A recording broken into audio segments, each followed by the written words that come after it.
Hello guys, চলে এসেছি আজকে খাবার নিয়ে। ভাত, ফেনা ভাত। আমি চাল জল সব বসিয়ে দিয়ে গেছি, শুধু ভাতটা একটু দেখবে চোখের মাথায়, পুরো ফেনা ভাত। লবণ দিয়ে খাও, রান্নাগুলো ফ্রিজে রাখে লবণ দিয়ে খাও। তো একদিন নাই করেছি, তা কি হয়েছে? খাও না। কি খাবে? তো ফেনা ভাতে পুরো পায়েস। ঠিকই বলেছে আমার ছেলে, পায়েস। পায়েস তো এরকম। এই চুপ করে খা, মাঝে মাঝে খাওয়া উচিত, হজম হবে ভালো। ও বা, এরকম ভাত খেলে হজম শক্তি ভালো হয়, লিভার ভালো থাকে।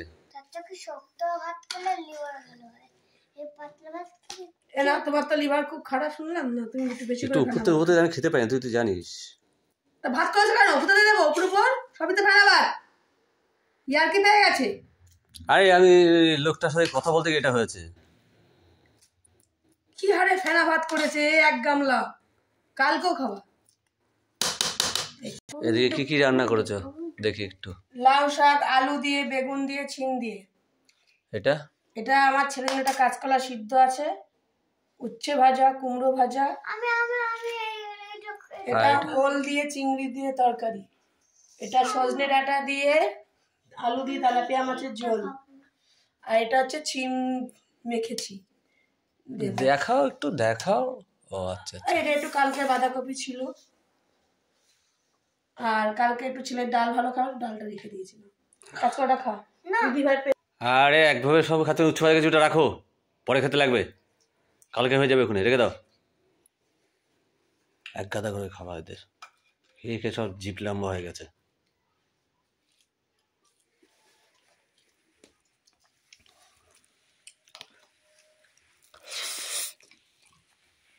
দাদা খাওয়া থেকে 2 মিনিটে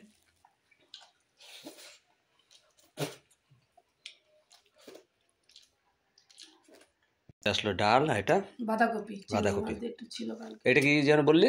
এটা হচ্ছে একদম লাউ শাক, আলু বেগুন দিয়ে, ছিম দিয়ে। এটা তোলো।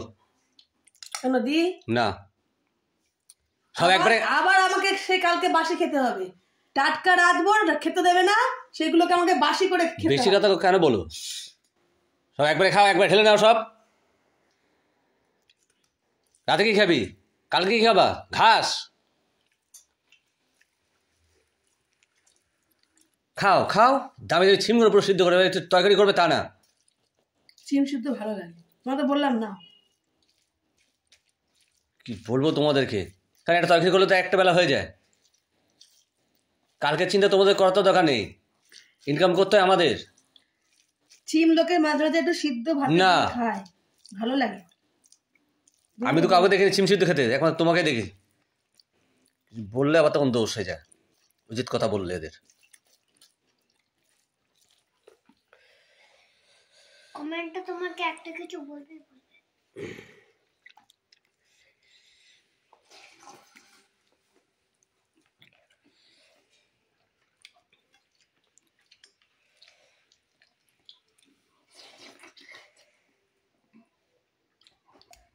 দাও একটু মাকে জল দাও, বা ওই মগ উপরে।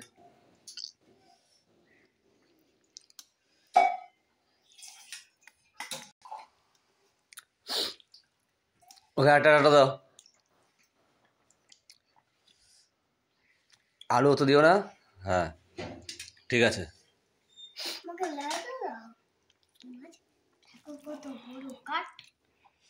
এই শীতকালে খাওয়া উচিত এসব, সজনে ফুলটা তো পাচ্ছি না তাই।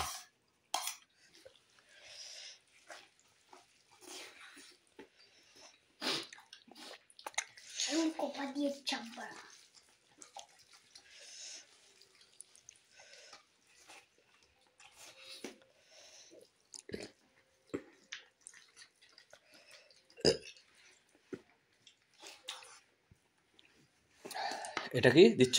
ওল দিয়ে চিংড়ি মাছের তরকারি। এই চিংড়ি মাছের সাইজ, হ্যাঁ রে ভগবান, এতে এখনো ছাল দিয়ে হয়নি, এখনো দুধের দাঁত পড়েনি চিংড়ির। যা পড়েছে তাই কিনেছি। একটু বড় কিনতে গিয়েছিল তোমার বাবার? আমার বাবা একটু বড় কিনতে পারে না, গরিব মানুষ সে।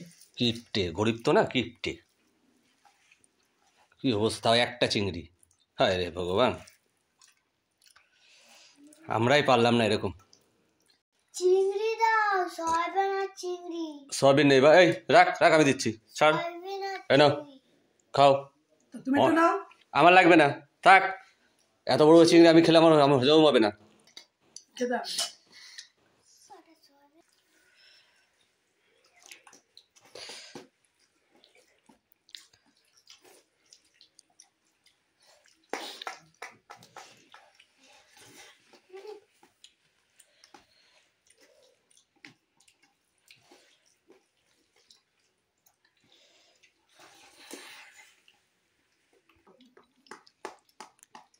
এইটুকু সাইজ মাছের এগুলোকে দেশি তেলাপিয়া বলে, আমরা হাইব্রিড তেলাপিয়া খাই না, যে বড় বড় পিস হবে।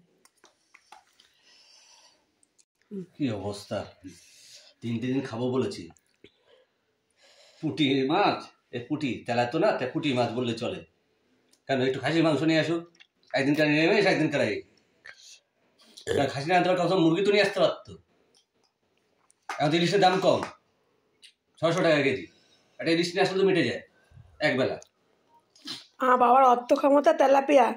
রাখো কিট্টে কোথাকারের